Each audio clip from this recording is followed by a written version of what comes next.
Next up, storage. PS4 stock mechanical hard drives seem to have anywhere from 40 to 120 megabytes read and write speeds, while an X4 NVMe SSD has a max of 3100 megabits read and 1900 write speeds, and this only cost about $90 retail. Even if that drops down to something like 1400 megabytes per second sustained, that is still more than a magnitude higher than the PS4's default drive.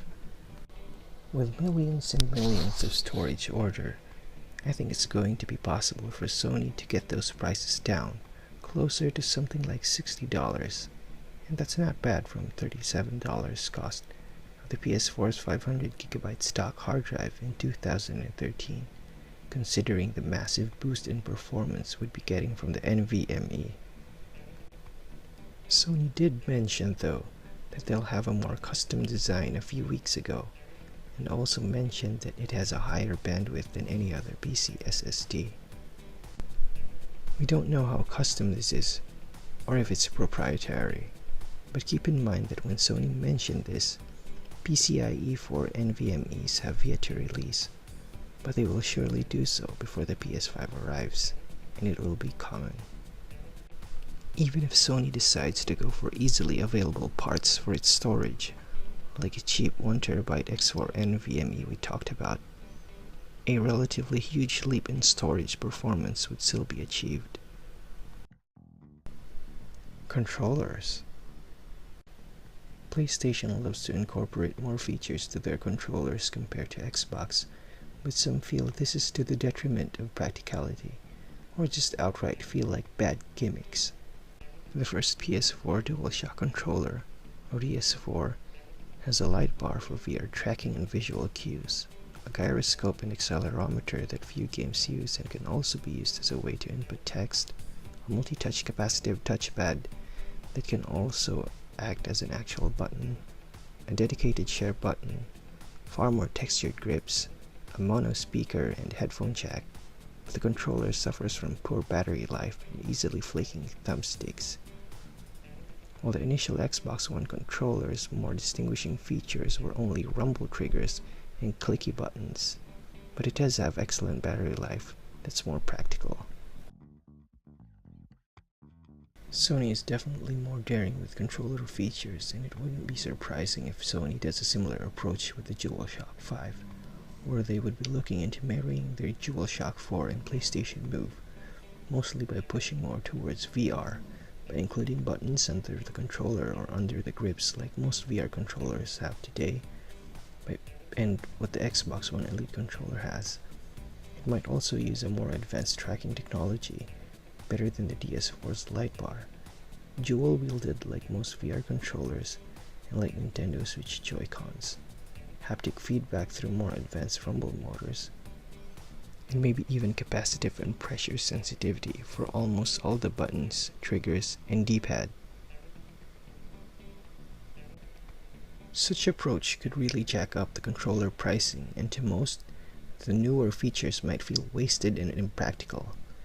They may be better off with the DS5 to be a simpler improvement over the DS4, and the future Move controllers remain as separate, with its own sets of upgrades.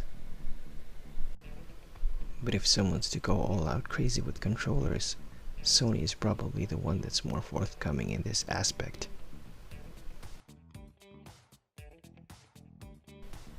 Dreams, speculations about services, rewards, and other features.